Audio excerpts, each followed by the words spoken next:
संत श्रेष्ठ तुकोबाराय यांचं चरणात आज आपण इथे बळवंत बाबा सातारकर गणगोळ वारकरी संप्रदायाला ही आपली या फळावरची सेवा आहे. हा फळ आहे आपला, ही फळ परंपरा. आपण ज्या हजेऱ्या लावल्या की याला फळ परंपरा म्हणतात. फळ परंपरेमध्ये असं आहे की ज्या वेळेला प्रमुख उत्सव असतात, सोहळे असतात. आजचा सोहळा आहे, आजचा उत्सव नाही आहे, हा बीजेचा सोहळा आहे. बीज आहे, तुकाराम बीज.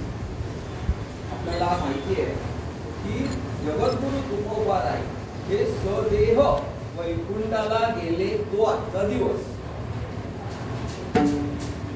आणि ह्या सोहळ्याच्या दिवशी काय असतं की सद्गुरूंची जी शिष्य मंडळी वेगवेगळ्या ठिकाणी किंवा वेगवेगळ्या पदावरती आपले गुणानुबंध किंवा आपण गुरुबंधू आहोत सगळे, तर त्या निमित्ताने आपण एकत्र येतो. आपल्याला माहिती आहे की गेल्या एकादशीला आपली निमंत्रणपर सेवा भायखळा येथे झाली. तर पूर्वी तशी प्रथा होती की आम्ही म्हणजे इथली मंडळी तिथे जायची, ती सेवा करायची आणि त्यांना ते आमंत्रण द्यायचं की बाबा विजेच्या सोहळ्यासाठी तुम्ही इथे या. आणि त्याप्रमाणे तिथे जो एक असतील त्याप्रमाणे तिथले कीर्तनकार वगैरे ते यायचे आणि मग इथे सेवा. पण हे काय आम्ही पाहिलेलं नाही, कारण की तसं तिथून येणारे आणि कीर्तन करणारे. पण कांगणे बाबांनी ते सुरू ठेवलं होतं आपले काळे महाराजांच्या सहकार्याने. कारण की तुमच्या आधी फक्त आम्ही तिथे येऊन कीर्तन करायचो, पण हा आपुलकीचा सहवास नव्हता जो आता सुरू झालेला आहे, कळलं. आणि मग नंतर मग हा आपला सहवास म्हणजे इथे सेवा मंडळी तिथे येणं असं आणि ही सेवा करणं. आता तिथे मंडळी जास्त आहे कारण की तिथे तो परिसर जो आहे तुमचा तिथे सामान्य आपला मध्यमवर्गीय आणि अजून पण तिथे राहिलेला आहे. त्याच्यामुळे बहुतेक आपला जो गुरुबंधू आहे ते तिथे आहेत, वास्तव्याला आहेत. अजून कोण तिथे भायखळा सोडून गेलेले नाही, गेले असले तरी एक 10%. पण इथे आता तसं नाही. पूर्वी गिरगाव हे आमचं महत्वाचं ठिकाण होतं. आता गिरगावची पुली पण गेलेली आहे, टॉवर झाले सगळे. त्यामुळे फणसवाडीतले सगळे टॉवर झाले. सगळी मंडळी सांताक्रूज, विलेपार्ले, त्याच्यानंतर अंधेरी, बोरिवली, दहिसर, विरारोड इकडे सगळी स्थलांतरित झालेली आहे. आणि त्याच्यामुळे इथे उपस्थिती काय असते की आपली जेवढी आहे जेवढी भगवंताला हवी आहे तेवढी असते, संतांना जेवढी उपस्थिती हवी आहे तेवढी असते. पण येणारी सर्व अगदी प्रेमाने येतात सद्गुरूंची. आणि सगळ्यात महत्वाचं म्हणजे सद्गुरूंची कृपादृष्टी आहे. आज आपण हे ज्या कीर्तन करतोय ती परंपरा ही शेऊरकर वास्करांची परंपरा आहे. लक्षात घ्या, शेऊरकर वास्करांची ही परंपरा आहे. तुम्ही आताही तीच परंपरा चालू आहे.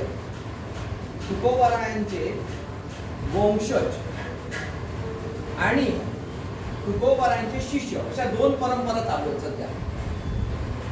एक जे मोरे म्हणून आहेत, देऊकर, मोरे, औसेकर हे, आणि दुसरं म्हणजे की आपले हे शंकर स्वामी वास्कर महाराज जे कर्नाटकातले. ही परंपरा आज सगळ्यात तुकोबारायांची काही कर्नाटक वास्कर महाराज. त्यांचे मूळ पुरुष म्हणजे मल्लाप्पा वास्कर. वास्करांचे मूळ पुरुष मल्लाप्पा वास्कर. त्यांची आता 11वी पिढी चालू आहे तुकोबारायांनंतर. आता थोडक्यात त्याचं आपण हे विश्लेषण करू. पण सगळ्यात महत्वाचं म्हणजे चैतन्य महाराज तुकोबारायांसारखे तुम्ही आज आम्हाला भेटले. कारण की आमच्याकडे वाजवणारे अजून कोण नाही. हे आमचे महाराज आहे, वाजवतात. पण ते आज कसं तुकोबारायांनी तुम्हाला आणलेलं आहे किंवा सद्गुरूंनी आम्हाला तिथे आणलेलं आहे बघा. म्हणजे हा अलभ्य लाभ आहे. म्हणजे आहे की नाही. त्याने काल आमच्या एका पकवाजवाल्याला फोन केला, तो पकवाजवाला गेला रायगडावर. त्या आहेत बघवतवाले पण पाहिजे तेव्हा नाहीये. पण आम्हाला तसं नाही, त्यांना जो ज्याला त्याच्याकडून सेवा करून घ्यायची आहे ना ते आणतात. म्हणजे आज आम्हाला तुम्ही तुकोबा रायांच्या ह्याच्यातच आलेले आहात असं आम्हाला वाटतं. लक्षात घ्या. विठ्ठल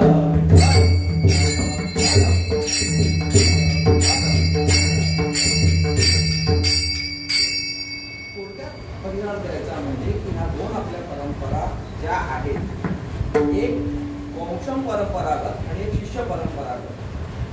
तुकोबारायांच्या नंतर जो विणा तुकोबारायांचा तो निळोबारायांकडे गेला. निळोबाराय त्यांचे, कारण की ते 14 टाळकरी होते, त्याच्यात आपले जगनाडे महाराज ते त्यांचे मुख्य शिष्य होते. रामेश्वर भट हीच त्या 14 टाळकऱ्यांमध्ये होते. पण ते त्यांच्या समकालीन, त्यांच्या नंतर जो पहिला विणा ज्यांच्याकडे गेला ते आमचे निळोबाराय. आणि निळोबारायांच्या स्वप्नात तुकोबारायांनी जाऊन सांगितलं की हा जो विणा आता तो शंकर स्वामी शेऊरचे, हा फोटो जो तुम्हाला दिसतोय बळवंत बाबांच्या बाजूचा, ते शंकर स्वामी आणि त्यांचे 11वे वंशज आता आहेत. पंढरपूरला कार्तिकीला आपली भेट होते. गेल्या वर्षी गेल्या वर्षी झाला होता ना सप्ताह, ठीक त्याच्या आधी गेल्या वर्षी आपला सप्ताह तिकडे वरती, आजचा जो भंडारा डोंगराचा खाली सप्ताह चालू आहे तो गेल्या वर्षी वरती झाला होता, त्यांनी केला होता. 2 वर्ष झाली ना तो सप्ताह. शंकर स्वामींच्या 11वे जे वंशज आहेत त्यांनी वरती केला, आता वरती काम करते. आणि त्यांचे 7वे वंशज शंकर स्वामींचे ते बळवंत बाबांचे गुरु. बळवंत बाबांना आता फक्त 100, आपण काल तुम्हाला परवा पण म्हटलं, शके 1823 बळवंत बाबा, म्हणजे 122 वर्ष झाले. तुमचा आणि आपला संबंध 122 वर्षांचा संबंध आहे तसं पाहायला गेलं तर. त्याच्या आधीच आपल्याला इथे काही माहित नाही. पण बळवंत बाबा आल्यानंतर हे सगळा जो शिष्य मंडळींना एकत्र करणं. पण त्यावेळेला सुद्धा जेव्हा बळवंत बाबा आले त्यावेळेला मराठी, फक्त मराठी माणूस नव्हता, प्रामुख्याने त्याच्यात गुजराती माणूस होता. त्यांची जी शिष्य मंडळी त्यात गुजराती जास्त होते त्यावेळेला. आणि म्हणून हा जो परिसर, ह्या ज्या सेवा, ह्या ज्या सेवा आहेत, ह्या ज्या जागा आहेत, म्हणजे आपली इथे होणारी सेवा, माधव वागे ती जागा किंवा हा संपूर्ण परिसर हा ह्या शिष्याने यांना दिलेला आहे. पंढरपुरात आपल्या 2 धर्मशाळा आहेत, मोरारजी गांधी आणि कपोळ धर्मशाळा. पण एकही धर्मशाळा बळवंत बाबांनी स्वतःच्या नावावरती केलेली नाही. ती शिष्यांनाच वापरण्यासाठी आणि त्यांच्याच नावावरती, एकही नाही. फक्त साताऱ्याचा जो वाडा होता तेवढाच फक्त त्यांच्या नावावरती होता, बाकी काहीही नाही. ते घर वाडा म्हणायला हरकत नाही, वाडाच होता. आता तिथे 4 मजली इमारत आहे. आणि तो शंकर स्वामींकडे आल्यानंतर शंकर स्वामींना प्रश्न पडला की आता हा विणा द्यायचा कोणाकडे. त्यांची मुलं लहान होती त्यावेळेला शंकर स्वामींनी, तर मग हा विणा द्यायचा कोणाला.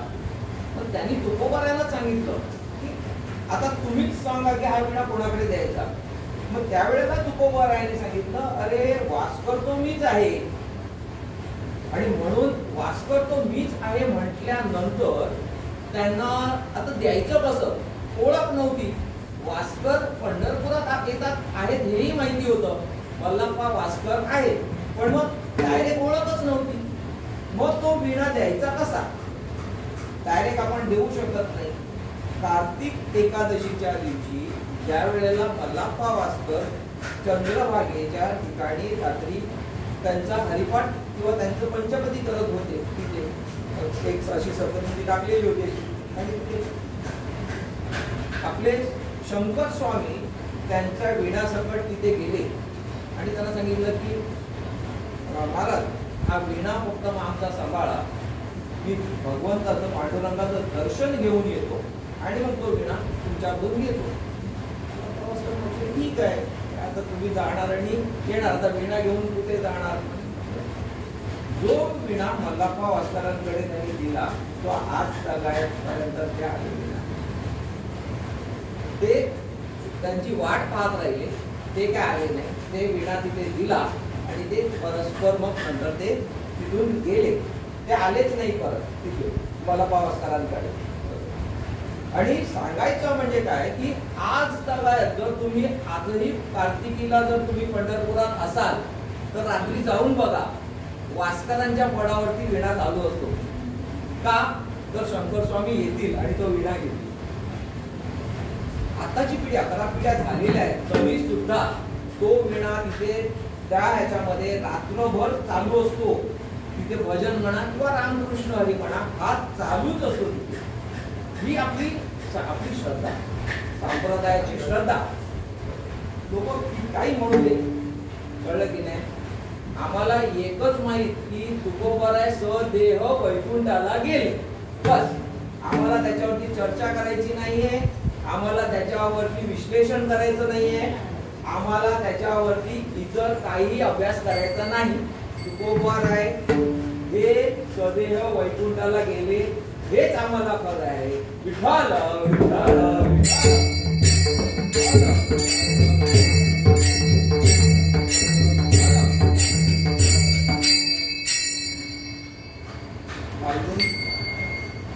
विठ्ठल तुकोबाराय हे वैकुंठ गमन झाला. पण त्यांची पुण्यतिथी आणि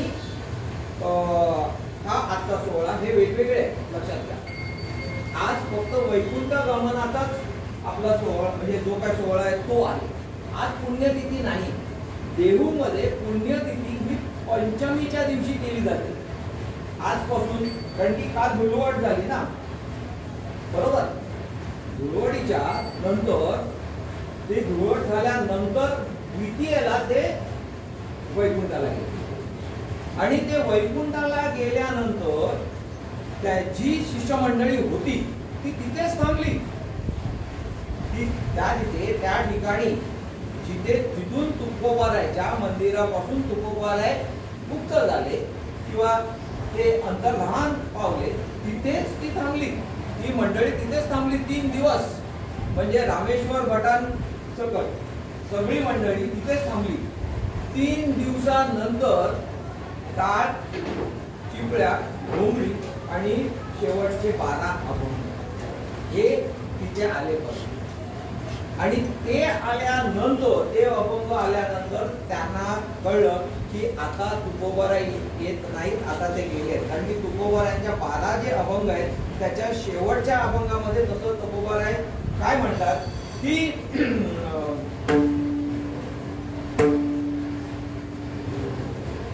शेवटचा अभंग आपला त्याच्यातला हरिपाठातला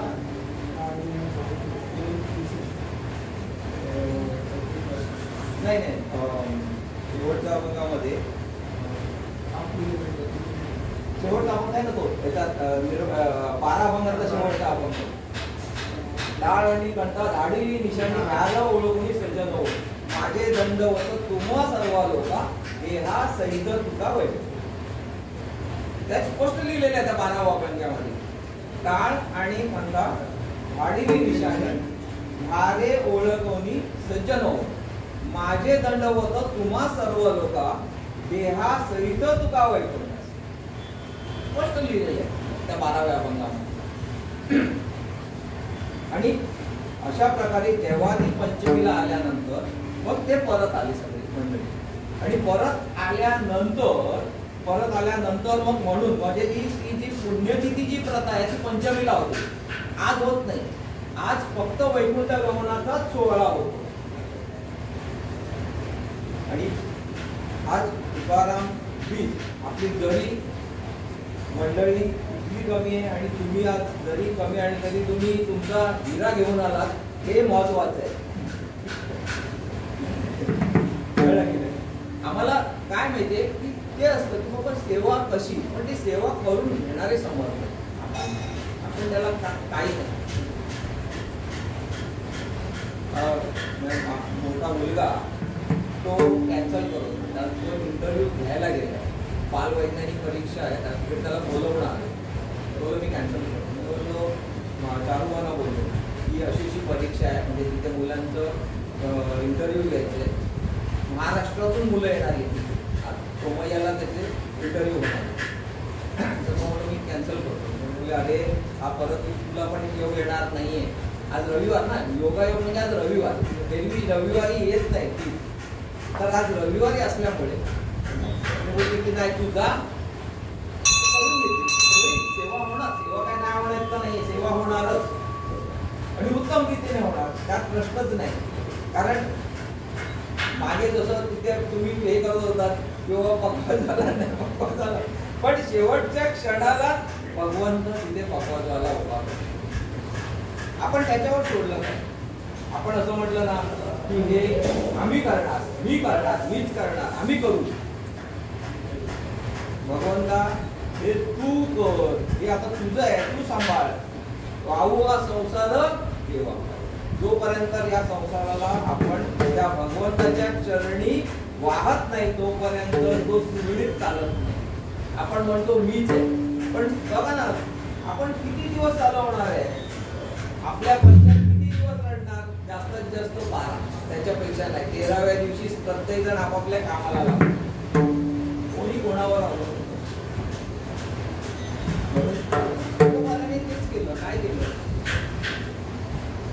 बरोबर आहे. त्यांच्या आरतीमध्ये म्हणतात प्रपंच रचना भोगुनी त्यागी,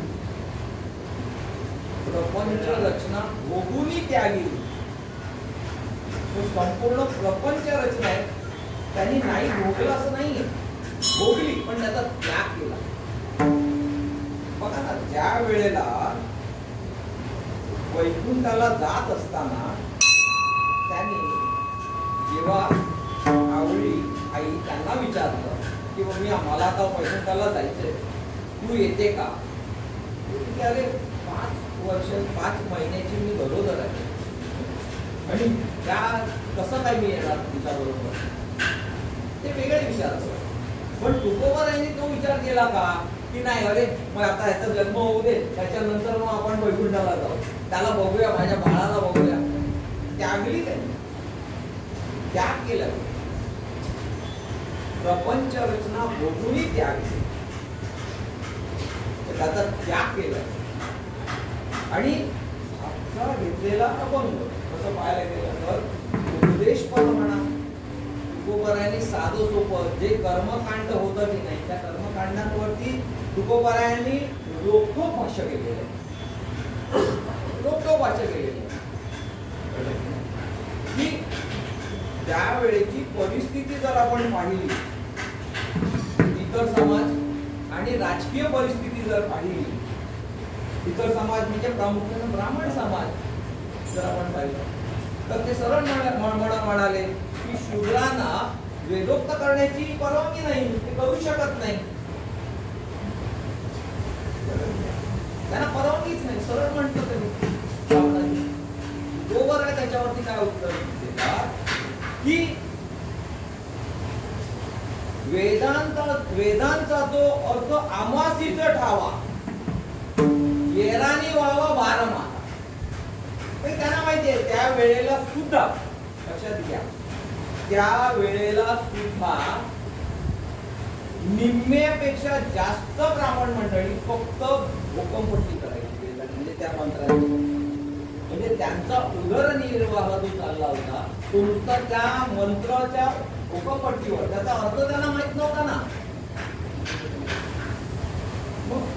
पण तुकोबारायांनी काय म्हटलं, तुकोबारायांनी एकच म्हटलं, वेद अनंत बोलिला, वेद अनंत बोलिला, वेद अनंत बोलिला, वेद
जी अभ्यासाची ही आहे म्हणजे प्रथा आहे. आपण 10वी शिकतो, त्याच्यानंतर 12वी करतो, त्याच्यानंतर आपल्याला कॉमर्स जायचं असेल तर आर्ट्स जायचं असेल, सायन्स जायचं असेल, डॉक्टर, इंजिनियर, आर्किटेक्ट सगळं हे 4 वेदात भरलं. पण 4 वेदात भरलेलं आहे ते सामान्य माणसापर्यंत यायला दिलं नाही नाही. जर ते ज्ञान जर सामान्य माणसांपर्यंत जर द्यायचं असतं तर त्यांनी असं म्हटलंच नसतं ना की शूद्रांना तो अधिकारच नाहीये म्हणून. तो शूद्रांना अधिकार देण्यासाठीच तुकोबाराय म्हणतात. वेद अनंत बोलिला, अर्थ इतुकाची साधिला, विठोबासी शरण दावे निज निष्ठे नाम दावे. भगवंताचं नामस्मरण करण्यासाठी तुम्हाला उच्च किंवा नीच जातीचं काहीही देणं घेणं नाही, स्त्री पुरुष काहीही देणं घेणं नाही, किंवा राजा किंवा प्रजा ह्याच्यातला काही देणं घेणं नाही. तो कोणी असू दे, तो चोर असू दे, तो आणखीन कोणी असू दे, कोणी जरी असला तरी त्याला सगळ्यांना ते अधिकार आहे. सकाळाशी येथे आहे अधिकार, कलयुगी उद्धार सगळ्यांना अधिकार आहे. हे तुकोबांनी ठाम सांगितले. आणि म्हणून आपला जो अभंग जरी मोठा असला तरी आपल्याला आपल्या वेळेनुसारच चालायचं आहे. आपल्याला 11:30 वाजता जायचंय बरोबर, मला कळेल म्हणजे 11:30 वाजले ते कळेल. आपल्याला 12:05 आपली फुलं खायची आहे आणि आपल्याला थोडक्यात आटोक्यात घ्यायचंय. ही जी आपली परंपरा आहे ती परंपरा राखणं आणि त्याचा अभिमान बाळगणं हा कारण म्हणजे. आणि महत्वाचं म्हणजे असं आहे की तुकोबाराय यांचे अभंग का घ्यावे लक्षात घ्या. त्याच्याही 400 वर्षापूर्वी माऊलींचे अभंग, नामदेवरायांचे अभंग आहेत, नाथबाबांचे अभंग आहेत, चोखामेळ्यांचे अभंग आहेत, वगैरे इतर सगळ्या संतांचे अभंग आहेत. असं नाही की नाहीये. पण आपण जसं आता म्हणतो पाहतो की आपण शाळेत गेल्यानंतर शाळेमध्ये काय फक्त एकच विषय शिकवला जात नाही, एकच विषय शिकवला जात नाही शाळेमध्ये, सगळे विषय शिकवले जातात. तुम्हाला भाषा शिकवली जाते, इतिहास भूगोल शिकवला जातो आणि इतर गणित आणि विज्ञान सुद्धा शिकवलं जातं. फक्त एवढंच नव्हे तर शारीरिक आपलं जो हे असतं तेही शिकवलं जातं. हे कशासाठी? हे तुमचा सर्वांगीण विकास व्हायला पाहिजे. मग त्याचप्रमाणे तुकोबारायचे अभंग का घ्यायचे तर अध्यात्मामध्ये परमार्थामध्ये आपला सर्वांगीण विकास व्हायला पाहिजे म्हणून. विठ्ठल विठ्ठल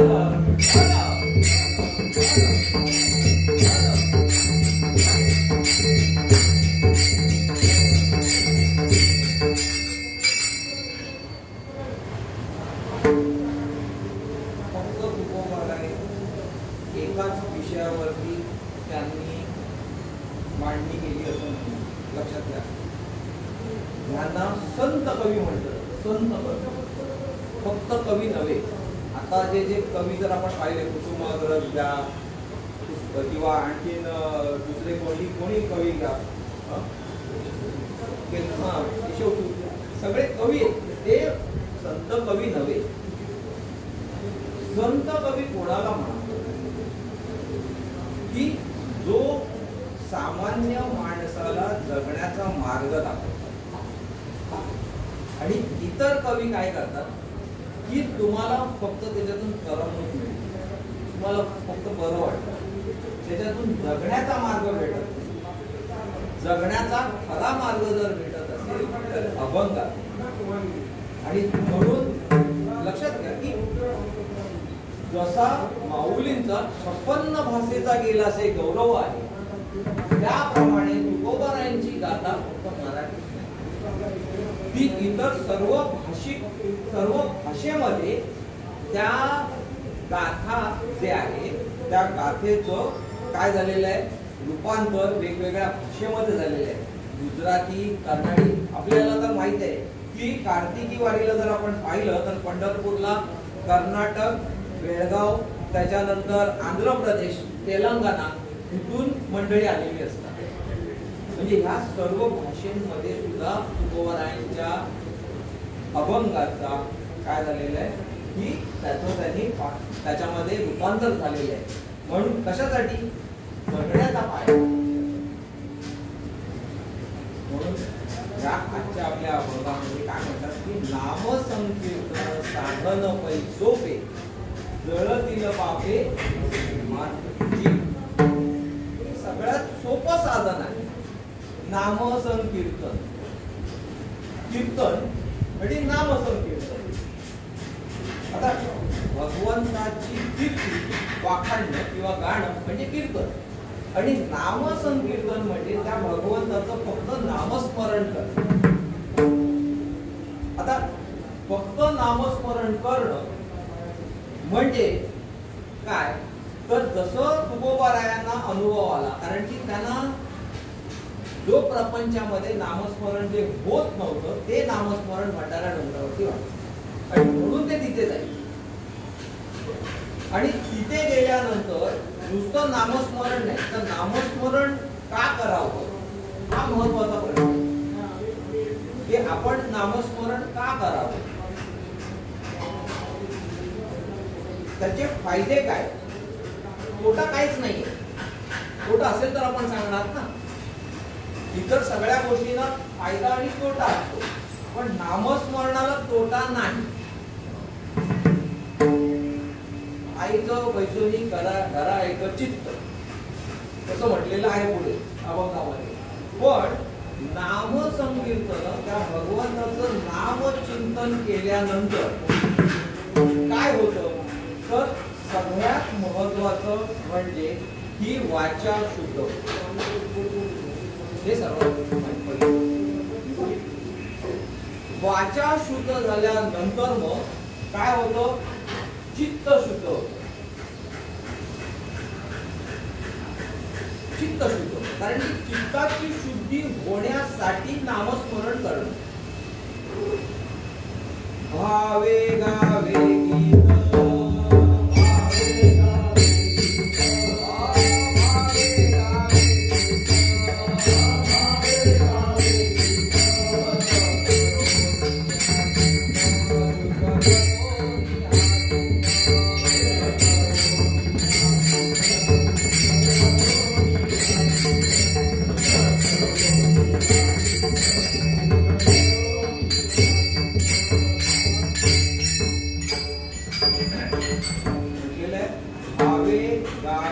गीत शुद्ध करून या काय म्हणले भावे गावे गीत शुद्ध करून या तुझं व्हावा आहे देव तरी हा सुलभ उपाय. सगळ्यात सोपा उपाय आहे. भावे गावे गीत शुद्ध करून या चित्त तुझं व्हावा आहे देव तरी हा सुलभ. याच्यापेक्षा सोपं काही नाही. काय सोपं याच्यापेक्षा काही नाही. म्हणजे जप तप कर्म क्रिया नेम धर्म वाऊगाची श्रम पण हरिपाठी गेले ते भ्रमरा गुंतले.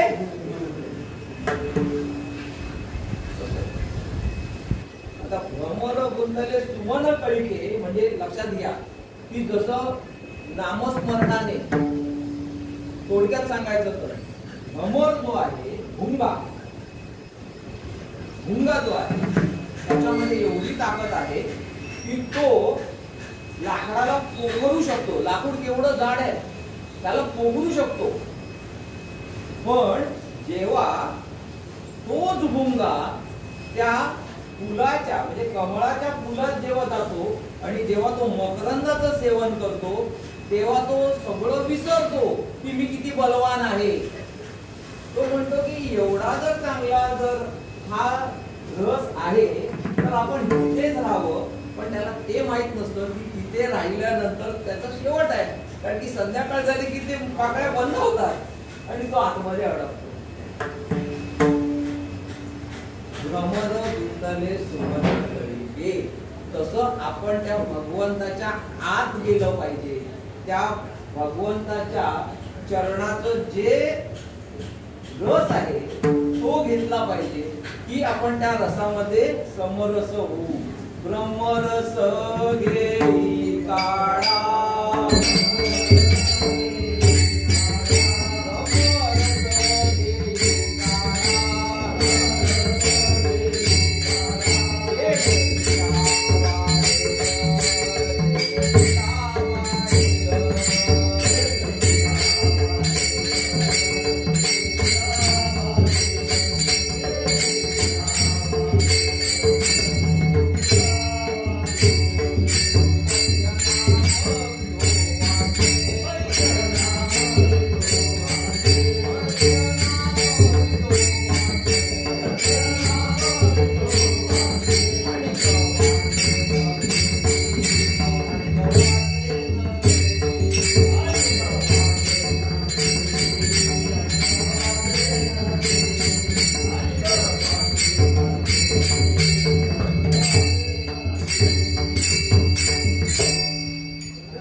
पण पथ्य काय त्याच्यासाठी?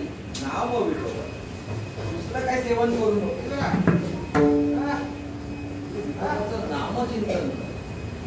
आणि हे खरं आहे तसं पाहायला गेलं तर विज्ञानाच्या दृष्टिकोनातून पहा की भगवंताने विठेवरती फक्त तो कुंडलिकाने त्याला उभं केलंय म्हणून राहिलेला नाहीये, तर त्यातलं गुपित काय आहे? त्यातलं गुपित त्या विठेचं काय आहे की जर आपण विठ्ठल विठ्ठल विठ्ठल विठ्ठल हे जर आपण नाम उच्चारणा केली तर इतर काहीही करण्याची गरज नाही. तुम्हाला कोणताही योग करण्याची गरज नाही. तुम्ही काही म्हणजे इतर तुम्हाला सकाळी चालायचंय, धावायचंय, व्यायाम करायचंय, काही करायचं, हे सगळं करण्याच्या मागचा उद्देश काय आहे? आपण जे करतो चांगलं प्रतीचं खाणं खातो, चांगल्या प्रतीचं व्यायाम करतो, चांगल्या प्रतीची झोप घेतो, हे सगळं कशासाठी करतो की आयुष्य जास्त मिळावं म्हणून. ओके नाही? आपला विचार काय आहे की मला आयुष्य जास्त मिळालं तर मी जास्त सुखी असेल. पण आयुष्य जास्त म्हणजे सुखी आहे का? जर आपल्याला आयुष्य जास्त तर आपण सुखी आहोत का? असू तसं नाही ना. कारण आपण जर पाहिलं तर जगद्गुरु तुकोबा आहे आणि आमचे छत्रपती शिवाजी महाराज लक्षात घ्या. म्हणजे जेव्हा महाराजांची तुकोबारायांची जेव्हा पहिली भेट झाली त्यावेळेला फक्त ते 16 वर्षाचे शिवाजी महाराज आणि तुकोबारायांचं 45-50 मध्ये तो वय असणार त्यावेळेला 35-40 हा तेच. पण ते लगेचच झालं 35-40व्या वर्षी बरोबर. म्हणजे त्यावेळेला तुकोबारायांचं ज्या वेळेला दर्शन झालं आणि ज्या वेळेला छत्रपती शिवाजी महाराज त्यांच्या कीर्तनाला येऊ लागले लोहगावला. आपल्याला माहिती आहे की लोहगाव त्यांना जवळ होता, तर ते लोहगावला त्यांना कळलं. तेव्हा कळायचं की महाराज आज लोहगावला आहे म्हणजे आज कीर्तन असणार. तर ते सर्वांना घेऊन सामान्य म्हणजे ह्याच्यामध्ये नाही राजवेशात नव्हे तर सामान्य वेशामध्ये ते घोडे घेऊन त्यांची 5 मंडळी जी असते पण ते निशस्त्र, शस्त्र नव्हे, शस्त्र घेऊनच नाही, ते निशस्त्र जायचे तुकोबारायांच्या कीर्तनाला बसायचे. पण तुकोबारायांच्या कीर्तनाला बसल्यानंतर परिणाम असा झाला की त्यांना वैराग्य प्राप्त झालं. म्हणाले की आता मला भेटलं सगळं, आता मला काय गरज आहे की जे आयुष्यात जास्त मोठ्या आयुष्याची गरजच नाही ना. माऊलींनी 21व्या वर्षी समाधी घेतली म्हणजे किती लवकर तृप्त झालो की ते तृप्त का झाले, कारण की त्यांना माहिती आहे की आपल्याला काय द्यायचंय जगाला, की जगाचा उद्धार कशामध्ये आहे. जर जे द्यायचं आहे ते आपल्याला जर दिलं तर आणखीन काही नको आहे ना. पण जगाला त्या पारमार्थिक सुखाची इच्छा नसते, प्रापंचिक सुखाची इच्छा. छत्रपती त्यांनी जिजामातेला सरळ सांगितलं की मला आता या राज्य करण्यामध्ये मला रस नाहीये, मी आता तुकोबारायांचं शिष्यत्व पत्करणार आणि मला आता तो जो मार्ग आहे तो मला म्हणजे सुखकर वाटू लागलाय. सुखकर का वाटू लागलाय, सुखकर का वाटू लागलाय लक्षात घ्या. तर त्यांना असं की बाबा आपण हे सगळं करणार, जसं अर्जुन की बाबा युद्ध करणं गरजेचं आहे. भगवान श्रीकृष्ण म्हणतात की युद्ध कर तू. तसंच ते महाराजांना तो काय त्यांना वाटलं की हे करणं शेवटी जे त्याच्या अंती जे आपल्याला भेटायला पाहिजे ते जर आताच भेटत असेल तर मग एवढ्या वर्ष थांबायची गरजच काय. पण त्यावेळेची राजकीय परिस्थिती वेगळी होती लक्षात घ्या. हे जिजामातांनाही माहित होतं आणि जिजामातांनाच माहित होतं असं नाही, तर हे तुकोबारायांनाही माहिती होतं. तुकोबारायांना पण माहित होतं. आणि ज्या वेळेस जिजामाता स्वतः तुकोबारायांकडे आल्या आणि त्यांनी सांगितलं की आमचे शिवबा असं असं त्यांचं म्हणणं आहे, तर आता तुम्हीच काय ते त्यांना मार्गदर्शन करा, कारण की आम्ही त्यांचा विचार बदलू शकत नाही. त्यांचे विचार आता तुम्हालाच बदलावे लागतील आणि म्हणून ते कीर्तन जिजाबाई मातेनी तुकाराम महाराज आणि म्हणून ते कीर्तनात ज्या वेळेला त्या कीर्तनामध्ये जेव्हा छत्रपती आले त्यावेळेला तुकोबारायांनी तेच त्यांना स्पष्ट केलं की काय आहे की ज्याप्रमाणे 4 वर्ण आहेत, 4 वेगवेगळे त्यावेळेची परिस्थिती ती होती. 4 वेगवेगळे वर्ण होते. वर्णाश्रम म्हणजे आपले हे वर्णाश्रम नाही, 4 वर्ण म्हणजे बघा ब्राह्मण, क्षत्रिय, वैश्य आणि शूद्र. मग तुम्ही जे क्षत्रिय आहात आणि तुमचं कर्तव्य काय आहे, धर्माचे रक्षण करणे, पाखंड याची आम्हा करणे काम, बीज वाढवावे ना. तुम्हाला काय करायचंय, छत्रपतींनी रोखोक तुकोबारायांनी रोखोक सांगितलं तुम्हाला काय करायचंय, तुम्हाला धर्माचं रक्षण करायचं. कारण की समोरच्याची आपल्याला वृत्ती बदलायची आहे लक्षात घ्या. समोरच्याला जसं माऊली म्हणतात की दुरितांचे तिमिर जाव, दुरीत जाऊ म्हणतात का नाही, त्याच्या आत्मातले जे वाईट विचार आहेत ते जाऊ. आणि ते जोपर्यंत जात नाही तोपर्यंत काय त्याच्यात बदल होणार नाही, विचारांमध्ये बदल होणार नाही. मग तुकोबारायांनी सांगितलं की तुमचं ते काम आहे, आमचं काम काय आहे, आम्हा ह्याची करणे काम बीज वाढवावे. आम्हाला नामाचा प्रचार करायचा आहे, तुम्हाला काय करायचंय, धर्माचं पालन करायचं. तुकोबारायांकडे तू मुस्लिम आणि मी हिंदू असा भेदच नव्हता. कारण की तसा जर भेद असता तर अंगडशाह त्यांचा शिष्य झाले नसते. आपल्याला अंगडशाची कथा माहिती आहे. जो मुसलमान असून सुद्धा आजच्या तारखेत सुद्धा तुकोबारायांची पालखी एक निवास पहिलाच निवास अंगडशाच्या. माझे ख्रिश्चन मित्र आहे, त्याने मला फोन व्हॉट्सअप केला की तुकोबारायांची पालखी सगळ्यात आधी अंगडशा नावाच्या तिथे त्यांच्या इथे थांबते. हे खरं का? बोललो अरे खरंच आहे. तो बोलला मला म्हणजे कसं आहे, तो ख्रिश्चन आहे. तो म्हटलं की कोणाला विचारायचं तर जो सांप्रदायिक आहे त्यालाच विचारलं पाहिजे ना, इतर कोणाला विचारून चालत नाही.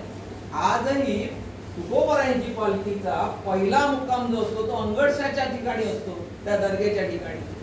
तुकोबारायांना हिंदू मुस्लिम हा वादच नव्हता, पण त्यावेळेला ही जी वेगवेगळी जी हे औरंगजेब किंवा हे बाकीचे जे होते तर ह्यांची विचारसरणी वेगळी होती आणि म्हणून तिथे आपलं, आणि एवढंच नव्हे तर महाराजांना काय होतं की आपल्या सामान्य माणसाचं संरक्षण व्हावं, त्याला जगता यावं, हा मूळ उद्देश होता की सर्वांना समान हक्क मिळणं गरजेचं आहे.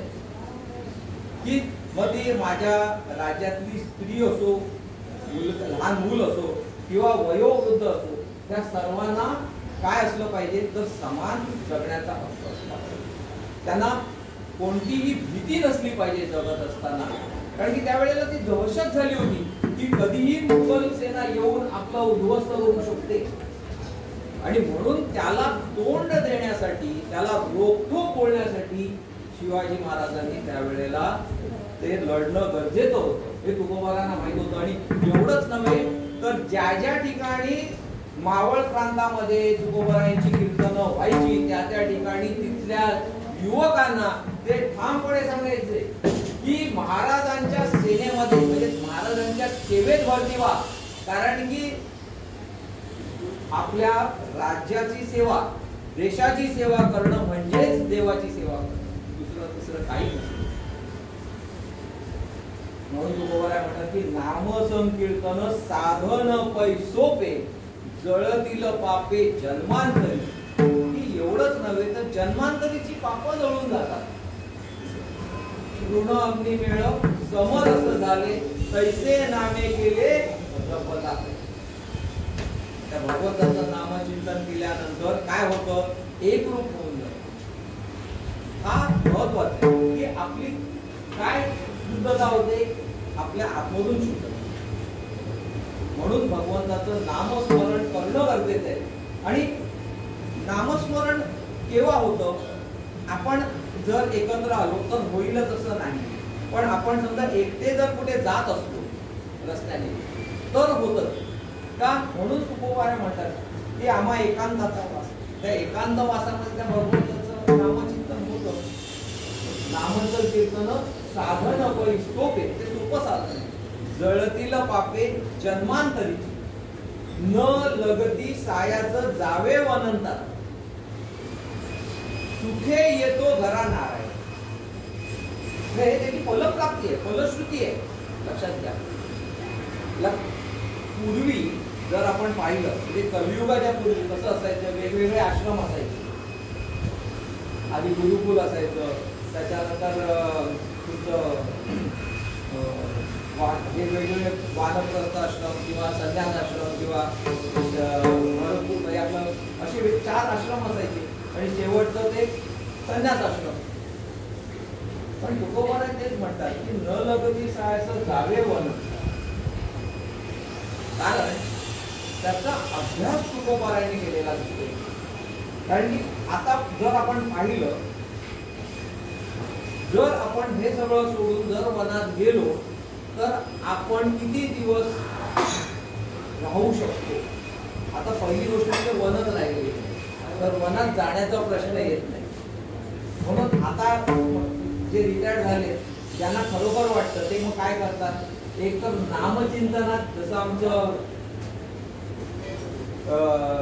चालू आपल्याला दिसतंय 84 वर्ष झाली तरी सुद्धा आता विणा तर घेत आहे. म्हणजे बाकीची त्यांची मंडळी सगळी बाहेर गेली, पण ते इथे आले का की ह्याच्यात जे सुख आहे ते त्याच्यात नाही ना. तिथे मुलाबाळात किंवा त्यांच्यामध्ये मिळेल सगळं, पण इथे जे नामस्मरणाचं आहे ब्रह्मरस ते तिथे मिळणार नाही ना. लगती सायचं तिथे जाणं, त्यावेळेला तिथे जाणं आणि त्याच्यानंतर मग त्रास होणं, त्या तिथे तो त्रास होणं हे त्यांच्या लक्षात आलं की 84 लक्ष योनी जरी असल्या तरी 4 लाख योनी मनुष्याच्या आहेत. पण 4 लाख जरी असल्या तरी सुद्धा एक लक्षात घ्या की मनुष्य जातीला बुद्धी दिलेली आहे आणि बाकीचे जे प्राणी आहेत ते निसर्गाचा तंतोतंत काय करतायत की नियम पाळतात. आपण तो नियम पाळत नाही आणि पाळणारही कसा ना, पाळू शकतही नाही. त्यांना ती बुद्धी नसल्यामुळे ते पाळावं लागतं. त्यांना ती बुद्धी नसल्यामुळे तो नियम पाळावा लागतोय. पक्षी ज्या वेळेला अंडी त्याच्या घरट्यात अंड घालतात ते त्याला पंख फुटल्यानंतर ती आई त्याच्या बरोबर राहत नाही. तो वियोग आहे, नंतर तो कायमस्वरूपी वियोग आहे. तसं आपला आहे का? नाही. म्हणून तुकोबाला ते म्हणतात की तुम्हाला न लगती सायाचं जावे वनात करा. तुम्हाला वनात जायची गरज नाही भगवंताच्या प्राप्तीसाठी. तिथे जाऊन तपश्चर्या करण्याची गरज नाहीये. कारण आपण आता पाहिलं की कुंभमेळा झाला. कुंभमेळ्याच्या ठिकाणी सगळ्यात महत्वाचं म्हणजे आपण पाहिलं की नागा साधू हे सगळ्याची आता चर्चा सगळ्यात मोठी ती होती. आता हे जे नागा साधू आहेत ते वेगवेगळ्या ठिकाणी असतात. कैलासामध्ये असतात किंवा बिहारमध्ये असतात, राजस्थानमध्ये असतात. अशा ठिकाणी असतात की तिथे माणसाचा सहवास नसतो, पण त्या ठिकाणी ते जाऊन त्याची तपश्चर्या करतात. पण मग ते तसं करून भगवंताची प्राप्ती करणं योग्य आहे का? आणि मग तसं आमचे स्वामी विवेकानंद जसे म्हणतात, ज्या वेळेला रामकृष्ण परमहंसांनी त्यांना विचारलं मी तुला असा मंत्र देतो की ज्याच्याने तू भगवंताशी म्हणजे देवाशी बोलशील, तू बोलू शकशील भगवंताशी. ते म्हणाले, स्वामी विवेकानंद म्हणाले की तुम्ही मला मंत्र द्याल मी बोलेन सुद्धा, ठीक आहे, पण जर मी बोललो तर जे मला दुःखी पीडित जे दिसत आहेत त्यांचं दुःख तो भगवंत हरण करेल का? नाही, कारण की ते त्यांचं संचित आहे. त्यांचं संचित काय, मला माझं संचित टाळता येत नाही, त्यांचं संचित काय मी कमी करणार. मग म्हणून त्यावेळेला स्वामी विवेकानंद म्हणाले की जर तो भगवंत माझ्याशी फक्त बोलत असेल आणि जर दुःखितांचं जर त्यांचं दुःख जर कमी करणार नसेल तर मला अशा देवाची गरज नाही. कारण की काय उपयोग अशा देवाचा? देवाचा उपयोग कशासाठी व्हायला पाहिजे? आपलं दुःख हरलं पाहिजे ना, जसं सुदाम्याचं केलं त्यांनी. मग तसं जर तो भगवंत फक्त माझ्याशी बोलणार असेल तर अशा देवाची मला काय गरज आहे? त्या भगवंताचं भगवंताचं नाम जर मला घेता आलं किंवा असं जर कोणी मला शिकवलं की तो भगवंत सतत माझ्या सहवासात राहील असं जर असेल तर मला सांगा. पण कसं असतं की ज्ञानी आणि ज्ञान योगी आणि नाम योगी याच्यात हाच फरक. ते ज्ञान कठीण आहे आणि नाम हे सोपं आहे.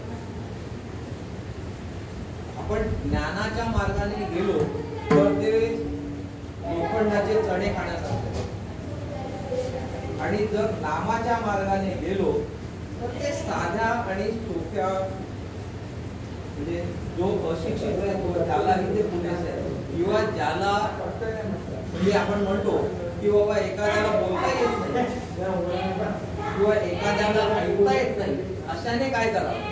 अशाने भगवंताचं नामचिंतन कसं करावं? आहे की नाही?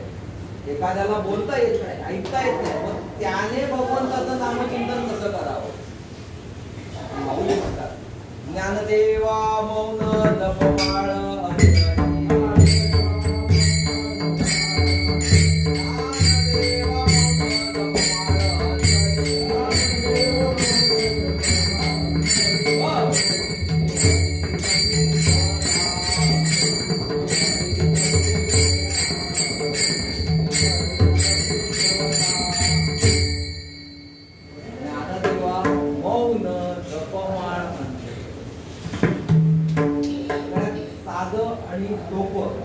भगवंताचं नामचिंतन आतमध्ये चालू हे सगळ्यात सोपं काम आहे. पण ते बोलायला सोपं आहे, हे करा आतमध्ये, पण ते करणं पाहिजे. बोलणं सोपं आहे आणि करणं पाहिजे, कारण की त्या जीवाला ती सवय लावायला पाहिजे ना. साधन आहे ते. माझ्या काही मुलांना नेहमी असं सांगत असतो की तुम्हाला आपल्याकडे 2 प्रकारची बुद्धी आहे, म्हणजे मेमरी ज्याला म्हणतो, एक परमनंट मेमरी आणि एक temporary memory. Permanent memory, temporary memory. आता टेम्पररी मध्ये आपण काय समावेश करून ठेवत नाही. बरोबर. आता तुम्ही तो हा बघितला, चित्रपट बघितला असता, हवा बघितला, पण तुम्हाला त्या हवा त्या प्रत्येक गोल तुम्हाला आहेत का पाठ झालेले नाही ना. कशा होणार? तुम्ही तुमच्या परमनंट मेमरी मध्ये ते साठवलेलं. आपल्या हरिपाठातले 27 अभंग पाठ आहेत, पण हे कसे काय 27 अभंग आहेत की नाही आमच्या पाठ? पण तो पिक्चर आम्ही बघितला एकदा, त्याच्यामध्ये सगळं होतं, म्युझिक होतं, हे होतं, त्या होतं, पण आमचं ते पाठांतर नाही झालं ना. एखादा कुठचा तरी डायलॉग 2 तासाचा पिक्चर आहे, पण 2 तासाचं आम्हाला 15 मिनिटाचं पण पाठ नाही, पण आमचे 27 अभंग आम्हाला पाठ आहेत. पण ते 27 अभंग पाठ नाही. कारण कसं आहे की आपल्याला जर आपली परमनंट मेमरीला जर जागृत करायचं असेल तर साधा आणि सोपा उपाय की एखादी गोष्ट सतत करावी, नित्य नियमाने करावी. सतत करावी, नित्य नियमाने करावी.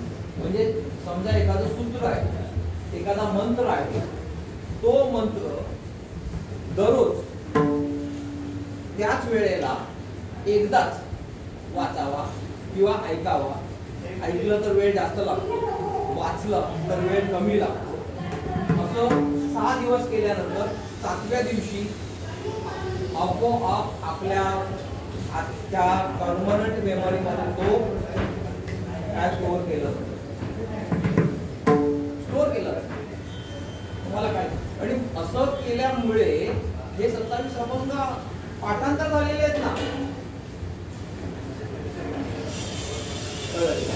27 अभंग असे पाठांतर झाले. म्हणून नामसंकीर्तन साधन पैसे दळतील पापे न लगती सायाचं सुख येतो घरा. आईच बैसोनी आवडी अनंत अनंत अनंत रूपे अनंत नामे देखील मिळा त्यासी बाप रखुमा देवी वर गुण बाण. एक अनंत नामातलं एक नाव तुम्ही घ्या आणि त्याचं जप करा. आईचं बैसोनी करा एक चित्त करा.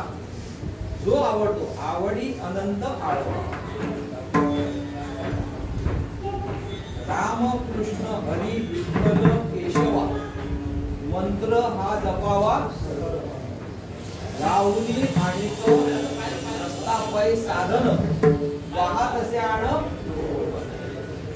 बरोबर आहे. त्या देवाची शपथ घेऊन सांगतात, राम कृष्ण हरी विठ्ठल केशवा मंत्र हा जपावा. हा मंत्र आहे. मंत्राची विशिष्ट व्याख्या जर आपण पाहिली तर वेगवेगळ्या वेदामध्ये वेगवेगळ्या प्रकारचे मंत्र आहेत, पण सगळ्यात साधा सोपा मंत्र कोणता आहे? रामकृष्ण हरी विठ्ठल केशवा मंत्र हा जपावा सर्व काळ. मंत्राचा जप करण्यासाठी तो सद्गुरू कडून यावा लागतो. मंत्राचा जप करण्यासाठी तो सद्गुरूंकडून यावा लागतो, तर तुम्हाला त्या जपाची फलश्रुती दिसते, नाहीतर दिसत नाही. पण ह्या जपाची रामकृष्ण हरी विठ्ठल केशवा मंत्र हा जपावा सर्व काळ. तुकोबाराय म्हणतात की हा जो मंत्र आहे हा जप तुम्हाला सद्गुरूंकडून यायलाच पाहिजे असं नाही. जोग महाराजांनी खूप पाहिलं. आपल्याला कथा माहितीये जोग महाराजांची. जोग महाराजांनी चिकार पाहिलं की बाबा आता कोणत्या गुरुकडे जाऊ आणि मी शिष्य बनू. त्यांना असं कोण दिसलाच नाही. कसं दिसला आताच जग असं झालंय. त्यांनी काय केलं, सरळ 2 माळा घेतल्या आणि माऊलींच्या समाधीवरती ठेवल्या. तुम्हीच गुरु. आपण पण तेच केलं पाहिजे की त्या सद्गुरूंच्याच पायावरती ठेवलं पाहिजे ना. की रामकृष्ण हरी विठ्ठल केशवा मंत्रावा जपावा यावने आणि का नाही पै साधन. याच्यापेक्षा सोपं साधनच नाहीये. यावने आणि का नाही पै साधन वाहत असे आण विठोबाचे. त्या पांडुरंगाची शपथ घेऊन सांगतो याच्यापेक्षा सोपं काही नाही. म्हणून तुकोबारायांनी हा काय केलेला आहे, तुका म्हणे केली पाय वाट तरावया भवसागर. हा भवसागर तरुण जाण्यासाठी, जसं त्या भगवंताने भवसागर तरुण जाण्यासाठी तो सोपा झालेला आहे.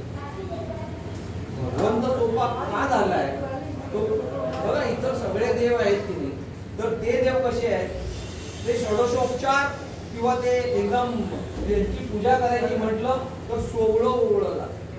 तसं पांडुरंगाचं नाही आहे का तसं. म्हणजे जो भगवंत की असा आहे की जो त्याचा आधी मध्य अंत काही माहित नाही. म्हणतात नाम विठोबाचे घेईन मी वाचे.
ये रे मस्त सोपे गळतील बापे जन्मांतरी.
की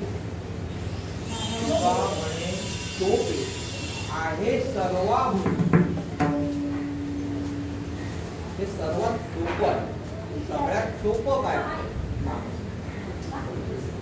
कारण जे मोठे मोठे ग्रंथ वाचल्याने ज्ञान प्राप्त होत नाही. ज्ञानाची प्राप्ती कशासाठी? मोक्ष किंवा भगवंताच्या प्राप्तीसाठीच आपण करतो.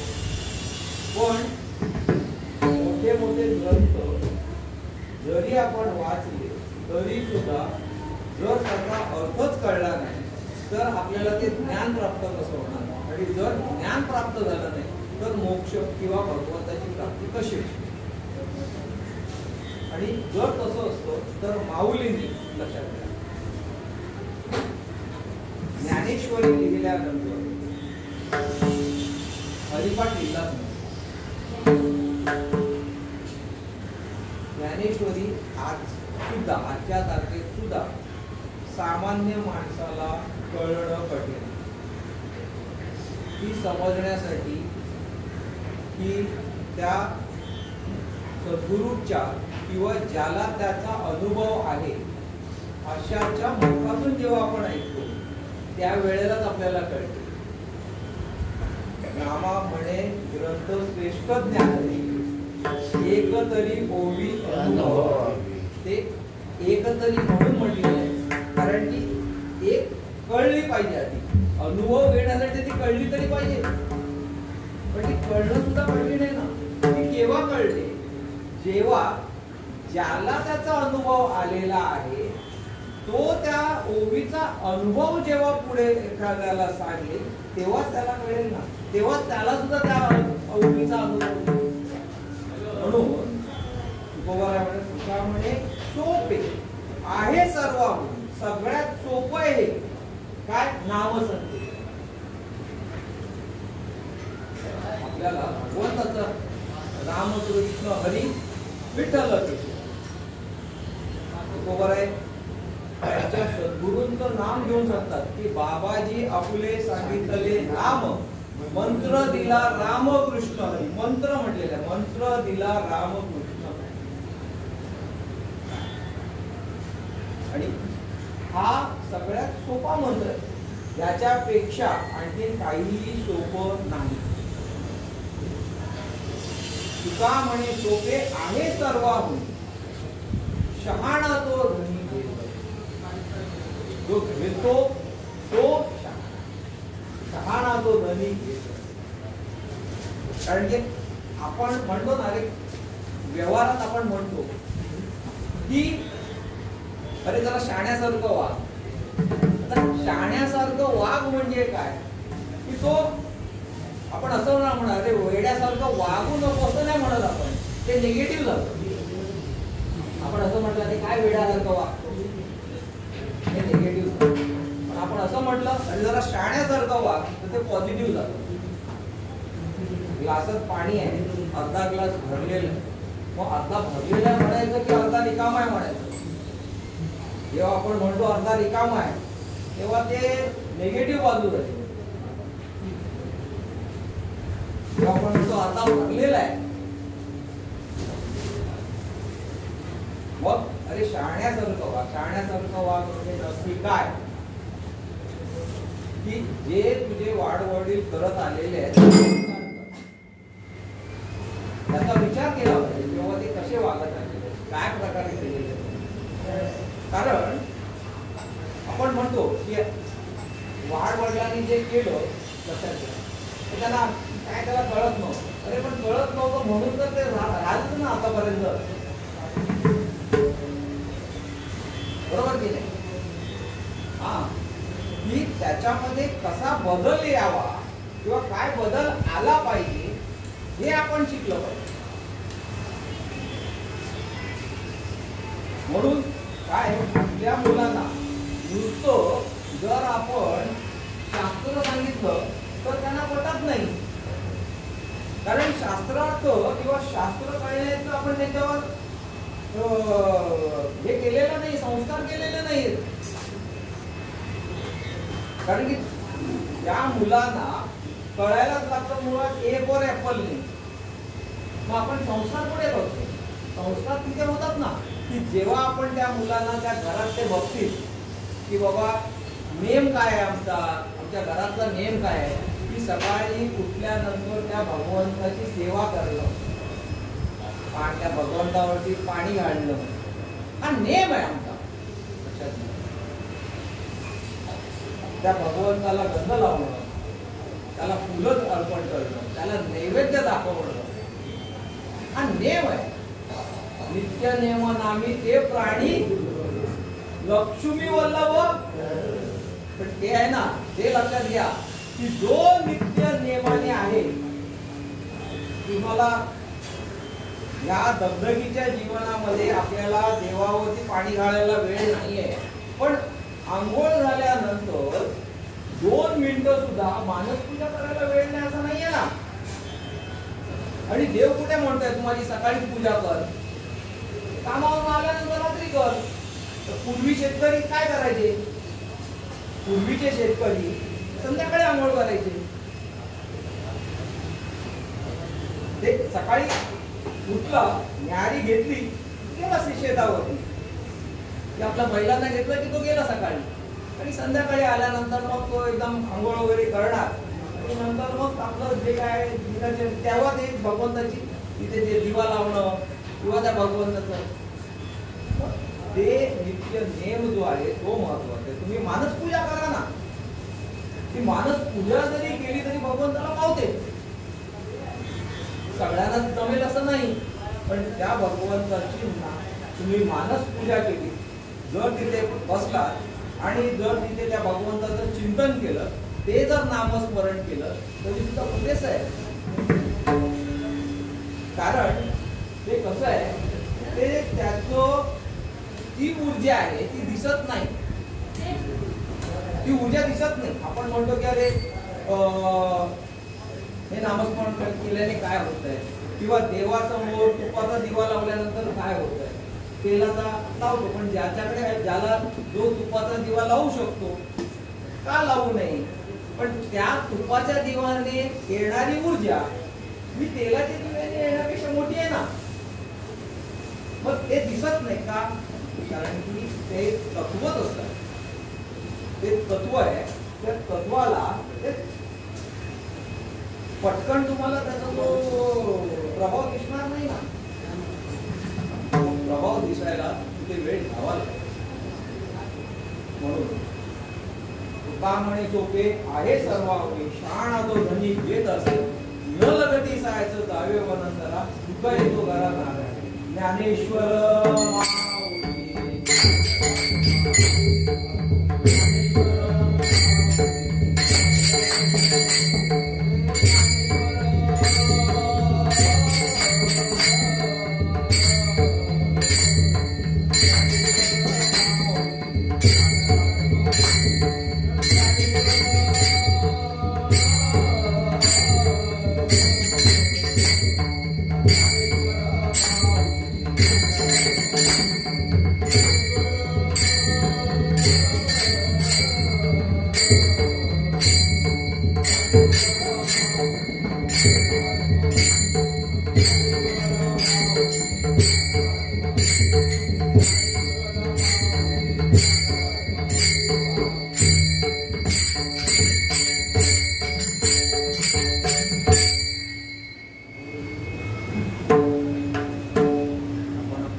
आपला जो उपोपर्यंत जो शेवटचा अभंग आहे, आम्ही जातो आता कृपा असलेली, आणि तो झाल्यानंतर मग आपला गजर